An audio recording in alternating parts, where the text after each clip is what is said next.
2달 정도 콩나물로만 밥을 먹어요. 집착을. 형님 얼굴 지금 보니까 좀 콩나물 닮으신 것 같아요. 많이 드시나 봐요. 제가 볼 때는 상당히 오랜 기간, 한 달, 2달 자기 음식만 먹게 되는 행동. 이럴 때는 이제 우울증을 한번 의심해보고 치료를 하고 상담을 받아야 된다. 정답은 콩나물에 집착하는 행동. 한 가지 음식만 먹는 행동. 오랫동안. 편식. 앞에서 정선 형님이 키 때문에 우울했다. 전 그랬으면 죽었어야 돼요. 예. 많은 사람들이 내 키를 보면 웃을 때, 그럼 난 개그맨이 돼야 되겠네? 라는 그런 생각을 했어요. 예. 다르게 해결했네. 그렇죠. 장점을 승화시킨 것도 우울증 치료에 상당히 좋거든요. 이건 정답은 얼마 전에 제가 그 TV에서도 봤던 것 같아요. 우울증에 걸리면 음식을 먹지 않습니다. 네. 아까 학생 봤죠? 너 좋아하는 갈비찜인데 그거 먹는다고 성적이 올라? 그랬잖아요. 맞네. 네. 오, 이거 맞나 보다. 그게 맞아요. 내가 먹어서 뭐해? 다 귀찮은 거예요. 정답!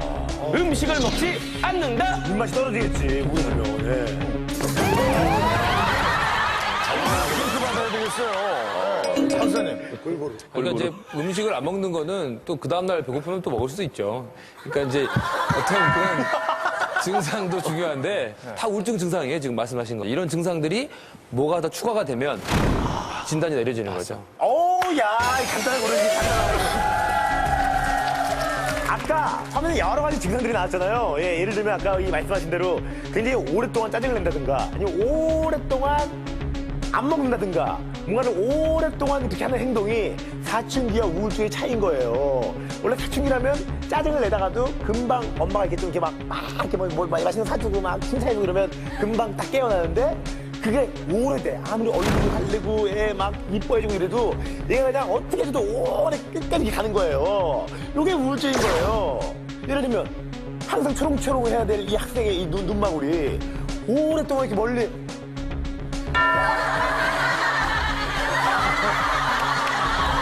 이거는 우울증인 거예요. 차이는 간단한 거예요. 예. 정리하면 안 좋은 성향이 오랫동안 지속될 때 이것은 우울증이다.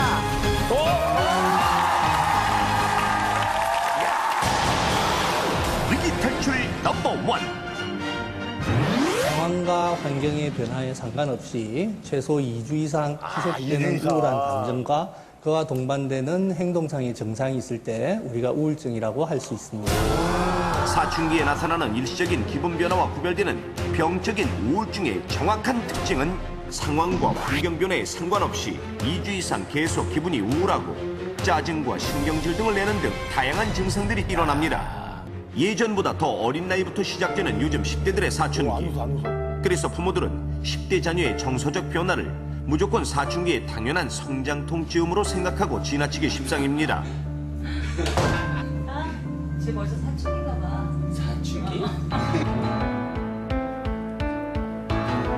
사춘기를 겪는 대부분의 10대 아이들은 감정 변화의 굴곡이 크기 때문에 일시적으로 우울한 기분을 느끼는 일이 많은데 아이, 뭐가 이렇게 달라져. 주변에서 재밌는 것을 본다든지 가족과 친구들 사이에서 즐거운 일이 있다면 금세 다시 기분이 좋아지게 되는 게 보통입니다. 그렇죠. 그러나 이런 상황이나 환경과 전혀 무관하게 2주 이상 계속 기분이 우울하고 짜증과 신경질 등을 내는 등 다양한 증상들이 지속된다면 병적인 우울증으로 진단될 수 있다는 사실. 그렇다면 우울증을 겪고 있는 어린이와 청소년들은 과연 얼마나 될까요? 실태를 알아보기 위해 넘버1 제작진은 서울에 위치한 학교와 학원가 주변을 찾아 10대 학생들을 직접 만나봤습니다. 이것은 10대 사춘기 아이들의 우울증 척도를 검사할 우울증 자가진단 테스트 용지. 질문지에는 답변자가 지난 2주간 자신의 느낌과 생각들을 토대로 3개의 보기 중 하나를 고르는 방식의 총 27문항이 준비되어 있습니다. 그 결과 전체 100명의 학생들 중 정상인 21점 이하는 83명, 약한 우울증은 6명, 중등도의 우울증은 3명, 그리고 29점 이상의 매우 심한 우울증에 해당하는 답변자도 무려 8명으로 17%의 학생들에게서 우울증이 나타났습니다. 상당히 많네요. 이번 설문에서 22점 이상의 높은 점수를 받은 17명의 학생의 경우는요, 우울증의 고위험군이라고 할 수가 있겠습니다. 그래서 즉각 전문가와 상담을 통해서 정확한 진단을 받으시고 치료를 해야 될지의 여부를 판단하시는 것이 좋을 것 같습니다.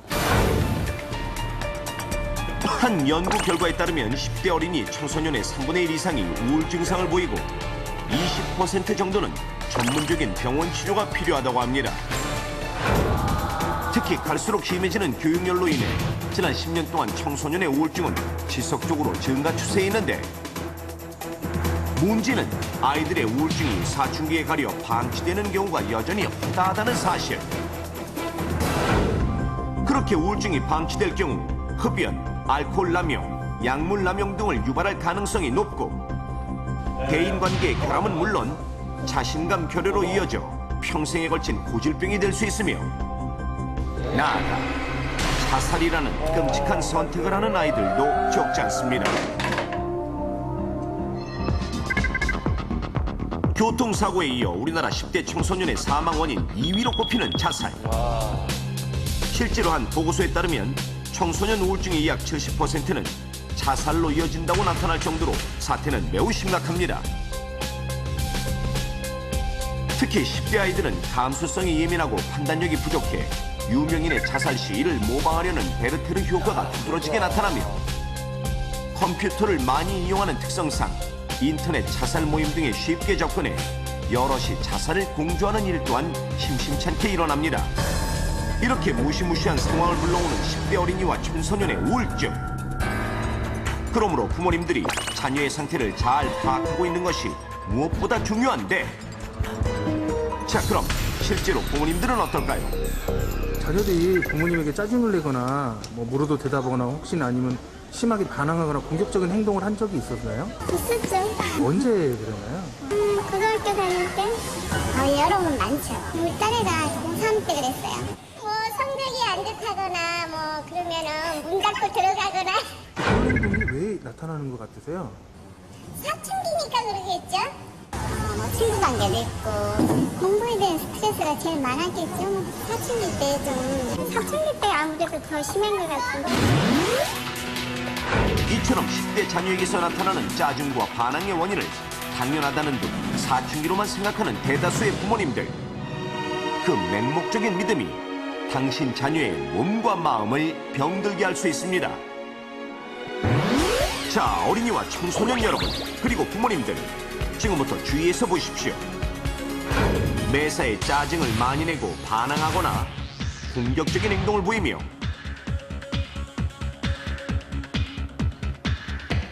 무단결석, 가출을 자주 하고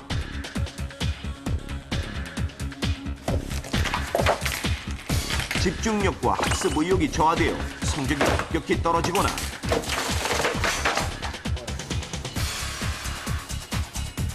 심각한 불면증을 보인다든지 밥을 잘 안 먹거나 혹은 폭식을 해서 한두 달 사이에 몸무게가 급격히 변하거나 이유 없는 두통이나 복통, 소화불량 등이 상황과 환경 변화에 상관없이 2주 이상 지속적으로 나타난다면 우울증일 수 있다는 사실. 우울증은 전문적인 치료를 받으면 90% 이상 완치될 수